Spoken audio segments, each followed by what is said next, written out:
Hey everyone, it's Colin Smith here from PhotoshopCafe.com, and today I have the brand new DJI Mavic 3 Classic.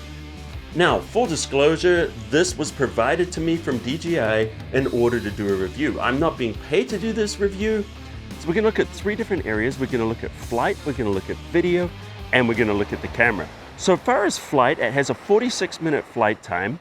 It has a maximum speed, I've had it up to about 42 miles per hour. The range on here is 15 kilometers, and it uses OcuSync 3+, which means it can transmit video to the controller at full HD at 60 frames per second. As far as the video, it can go up to 5.1K, it can shoot 4K up to 120 frames per second, and as far as photos, it has 20 megapixel and it can shoot in RAW, JPEG, or both. Now, the secret sauce in this, of course, is the Hasselblad camera. So a little bit of history here. In 2018, DJI dropped the Mavic 2. It came in two forms. It came with the Zoom, and then it came with the Pro. This is the Pro that I actually bought back then.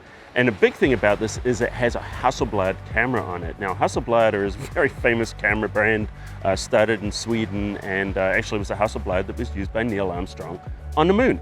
Fast forward a few years, we have a new Hasselblad on the Mavic 3. So the Mavic 2 had a 1-inch sensor. The Mavic 3 now has a micro 4/3 sensor, which means it has a larger sensor, which means it allows more light into the sensor, which means, of course, you're going to get better looking photographs. You're going to get much cleaner low light shots, as well as a better kind of a depth of field effect. And the larger sensor also enables you to shoot wider with less distortion. So among many things today, we're also going to be comparing the shots from the Mavic 3 Classic to the Mavic 2 Pro, and we'll see how much those images have increased. I expect the major difference is going to be in the low light. So one of the things I really love about the Mavic 3 is the gimbal cover. So this gimbal cover makes it very, very easy to just kind of protect your camera, and everything is nicely tucked away so you can just put it in a bag. And one of the things I love about this is rather than having to carry separate bags and everything when I'm going on location, I can just throw this in my camera bag and I don't have to worry about messing up the drone. So one of the things I noticed in the Mavic 3 Classic over the Mavic 2 Pro is the sound. It actually sounds a lot smoother. It's not as high pitched, but also let's have a look. We're actually going to use the Apple Watch Ultra and test the decibels, and you'll see on here that the Mavic 3 is quieter. It's a little hard to appreciate, just looking at the numbers, because just the whole pitch sounds very different. This one's at 93 decibels. Because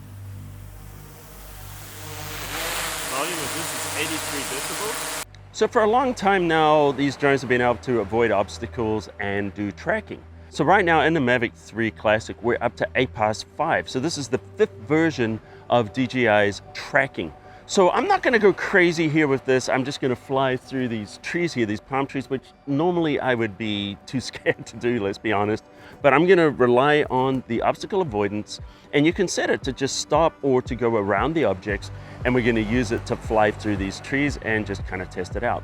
Now remember, this is the same technology. You can just draw a box around an object if you want to track it. So that means it'll follow a vehicle or a bicycle or someone skiing or anything like that without having to be really, really good on the sticks.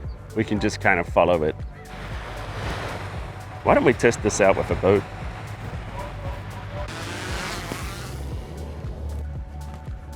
And right now, all I've got to do is just draw a little square around the boat. And right now it's following it, it's tracking it. So as you can see, the drone's going by itself. Let's have a look at some of the camera settings. So just tap the camera button. You can see there's a photo. We can do single, auto exposure burst, time shots. We can do 3 or 5 stops or auto exposure bracketing. And here's the different types of shots, including MasterShots, QuickShots, Panos, Hyperlapse. Let's go into the Pano and see the different types of panoramas. We can do a sphere, 180, wide angle, or vertical.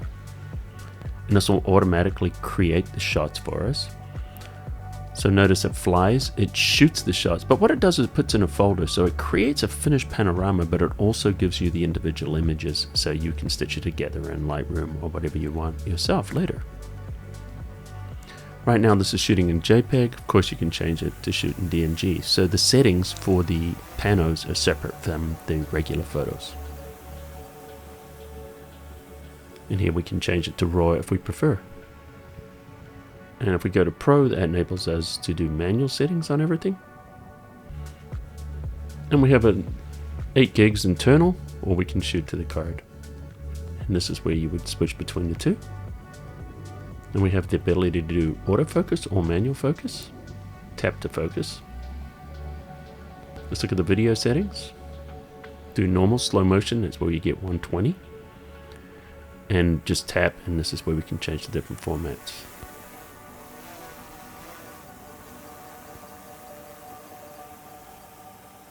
Of course, we can do 5.1K at 50 frames per second. So right now I'm going to try some QuickShots. What we're going to do is just switch into that mode. So we've got MasterShots, QuickShots. So if we go into QuickShots, you can see all the different types of shots we can get. Dronies, rocket, circle. I'm not going to do all of these right now, but you can see in the preview there in the window what they all look like. There's boomerang. There's our asteroid, so it flies away and then shoots a panorama and then turns that into a little planet. But what we'll do is MasterShots, and a MasterShot is actually going to take a series of these different shots, and it's going to give us something without us having to do anything. So basically it's going to shoot a bunch of shots for us. Okay, let's try a MasterShot. What I'm going to do is I'm going to just tap. I'm going to go into the MasterShots, and then what I want to do is use that lifeguard tower. And it's going to take about 2 minutes, it says there, and I hit start. There's a little countdown. And now it's going to do a variety of shots around there.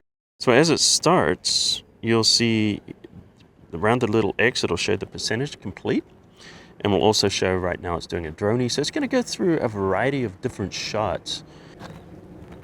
And so doing these MasterShots is really good if you're in a location, you don't have a lot of time, you just want to capture a bunch of shots that you can edit together later on, or something that, you know, it can even put together in the app.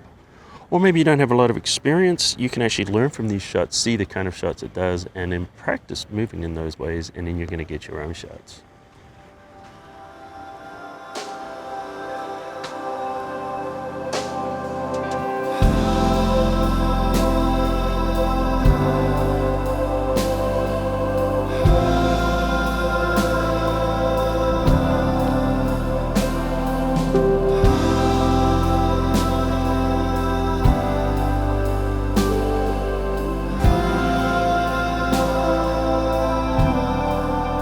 So now the light's kind of starting to come down, and the worst thing you want to do is be in the middle of a beautiful sunset and you've got to land and change batteries and miss the shot. So that's one of the things I love about the extended flight time. The 2 is getting a low battery warning, and the 3 is still at 46% battery. So right now we're comparing the shots between the Mavic 3 Classic and the Mavic 2 so we can see how the photos look, and also I'm going to do a little bit of video.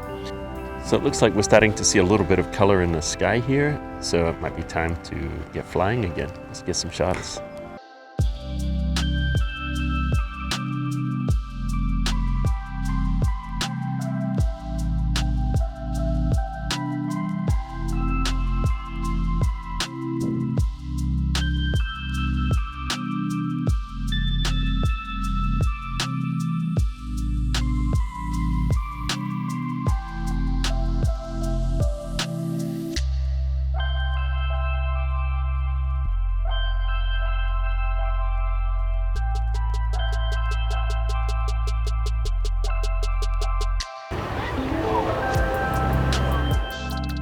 Dark enough now that we can throw them up and do some low light tests.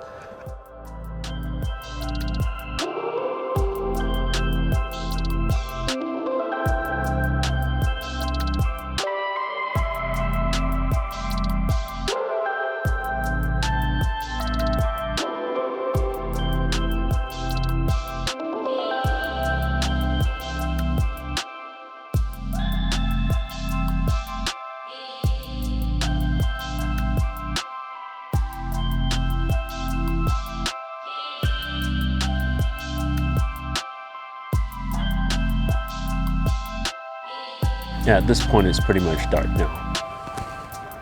So when people start flying drones, one of the things they're most afraid of is crashing or damaging their drone. So DJI shall have you covered with DJI Care. To tell you about that is me in the studio. All right, so I have my conclusion between the Mavic 3 Classic and the Mavic 2 Pro. But quickly, let's talk about DJI Care, which is DJI Refresh, which means that if you have a crash, a flyaway, water damage, you can have up to 2 replacements per year, or if you get the 2-year, you can get 3 replacements. So basically for a replacement, you send it in, you pay a small fee, they immediately, as soon as they receive it, turn around and ship one out right away. And if you don't make any claims on it, your warranty actually gets extended by a year. All right, let's talk about my thoughts about the 2 drones. So as I mentioned at the end of my video, I've had the Mavic 2 for a number of years and flown it and really enjoyed it. But it wasn't until I started flying the Mavic 3 for a little while that I realized just how outdated this felt. So some of that has to do with flight, just the responsiveness. So the Mavic 3 Classic is very, very responsive in the sky. It's very quick. It climbs pretty quickly, but it also has a faster descent speed than before, which is nice. So that means when you want to bring it back in, you can do that a lot quicker. I did notice it just seemed a lot smoother and quieter, just the pitch of the propellers. And also I noticed the tips have like little soft tips here on the props. And I think that helps reduce the noise and just give you a smoother flying experience. Now, of course, the battery increased from 31 minutes to 46 minutes. Now, you're not necessarily going to get 46 minutes, but you're definitely going to get almost double the battery life as what you used to get before. So as far as the increased range, it's really nice, but it doesn't affect me too much because in the US, you're not allowed to fly beyond line of sight. So up to the time, the Mavic 2 definitely had the best images I've ever seen on a drone. Just the color science and everything in that Hasselblad camera really makes a difference. But I feel like it's really been stepped up now. The Micro Four Thirds sensor does make a difference, particularly in low light. If you look at the grain and the noise in the shots and then look here in the Mavic 3 Classic, you'll notice that it's much smoother. Now it also has a night shot mode. Unfortunately on my firmware, it's not enabled at the moment. So look at those pictures and imagine them to be even cleaner. What it does is it increases the ISO and reduces the noise. So those night shots or those low light shots are gonna be even better than what you've seen on here. Now, I noticed a bigger difference even in the video than I did in the photos. The video is just looking really good. Quickly, let me tell you about the 3 configurations. You can buy the drone by itself, the RCN one where you can attach your Android or iPhone, or you can get it the DJI RC with the built-in screen. Now, it's also compatible with the Controller Pro. Upgrades include the Fly More kit, which comes with 2 extra batteries, and the battery dock here. When you plug it in, it can charge 3 batteries in series, one after the other. So now that DJI's dropped the Classic with a more reasonable price point, you know, if you've been waiting to upgrade, maybe the Cine and the other 3 were a little bit outside of your price range, have another look right now. It's definitely worth considering. I know for a fact that this is gonna be my main drone that I'm gonna be flying from now on. And join the Skypixel product tryout program for a chance to try out the new Mavic 3 Classic for yourself. I'm going to drop a link underneath for more information about that.